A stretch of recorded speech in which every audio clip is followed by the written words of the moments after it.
Selamat pagi, perkenalkan saya Kristi Lohonauman, dokter yang bertugas saat ini. Boleh saya tahu nama ibu, umur, alamat, pekerjaan, dan pendidikan terakhir ibu? Boleh saya tahu alasan ibu untuk memeriksakan diri saat ini? Baik Bu, AKDR ini adalah alat kontrasepsi yang fleksibel yang berbentuk huruf T yang diselubungi oleh kawat halus dan terbuat dari tembaga. Nah, cara kerjanya ini menghambat kemampuan sperma untuk masuk ke tuba falopi dan membuahi ovum sehingga mempengaruhi fertilisasi. Keuntungan dengan AKDR, efektivitasnya tinggi 99,4 sampai 99,8%. Dia juga yang langsung efektif setelah pemasangan dan masa pemakaiannya cukup lama yaitu sampai 10 tahun. Dapat dipasang langsung setelah melahirkan ataupun abortus dan tidak mempengaruhi kualitas dan volume ASI. Memang efek sampingnya bisa terjadi perubahan siklus haid. Haid jadi lebih lama dan banyak. Haid lebih sakit dan bisa ada spotting. Komplikasi yang paling ditakutkan di mana bila ada infeksi menular seksual, AKDR dapat memicu terjadinya radang panggul sehingga dapat memicu terjadinya infertilitas. Sampai sini apakah Ibu ada pertanyaan? Sebelumnya Ibu, apa boleh saya tahu tanggal haid terakhir? Lama haid dan pola perdarahannya bagaimana? Apa ada nyeri perut hebat? Bagaimana dengan riwayat kehamilan dan riwayat kesehatan yang terakhir? Apa Ibu ada riwayat anemia berat, riwayat kehamilan ektopik, infeksi sistem genitalia, penyakit menular seksual, atau mungkin infeksi panggul? Mohon maaf, tapi apa Ibu atau pasangan ada riwayat sering berganti pasangan? Apakah ada riwayat kanker serviks? Baik Ibu, pada saat ini tindakan mungkin akan membuat Ibu merasa tidak nyaman, tapi jangan khawatir, akan saya lakukan sebaik mungkin. Apakah Ibu bersedia? Baik Bu, pertama-tama meminta pasien untuk mengosongkan kandung kemih dan mencuci area genitalia dengan air dan sabun secara bersih, sambil pemeriksa mencuci tangan menggunakan metode 6 langkah WHO.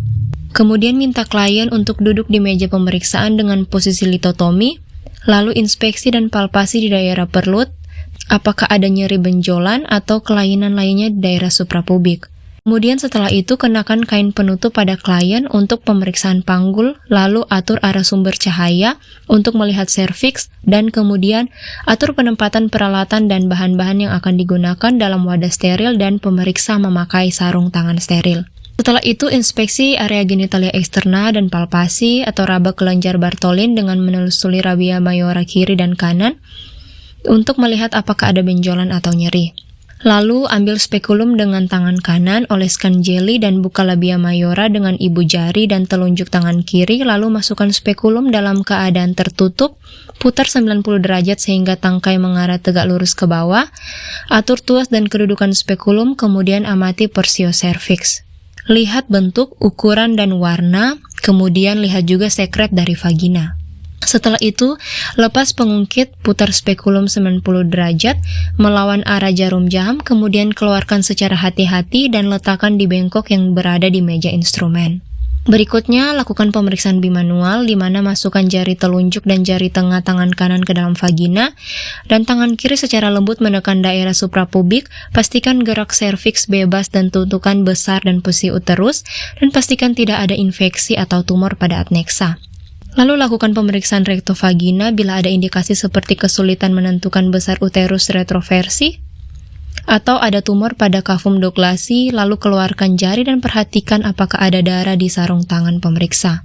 Selanjutnya masukkan lengan AKDR CUT 380A di dalam kemasan steril.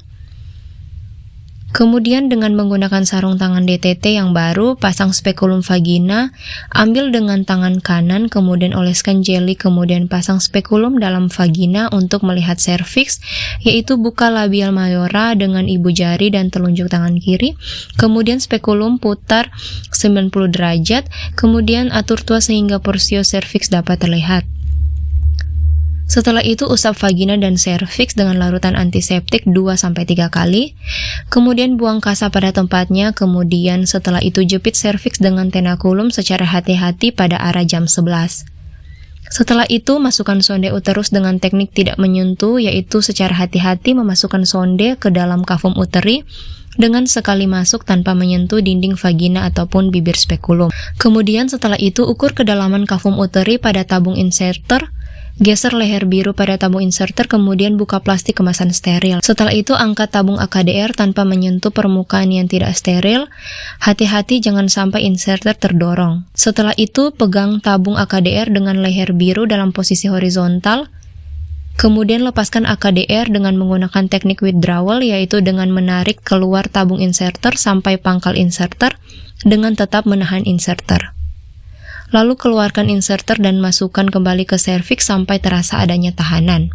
Gunting benang AKDR kurang lebih 3-4 cm, kemudian keluarkan seluruh tabung inserter dan buang kembali ke tempat sampah yang terkontaminasi. Lepaskan tenakulum dengan hati-hati, rendam dalam larutan klorin 0,5%. Periksa serviks bila ada perdarahan dari tempat bekas cubitan tenakulum.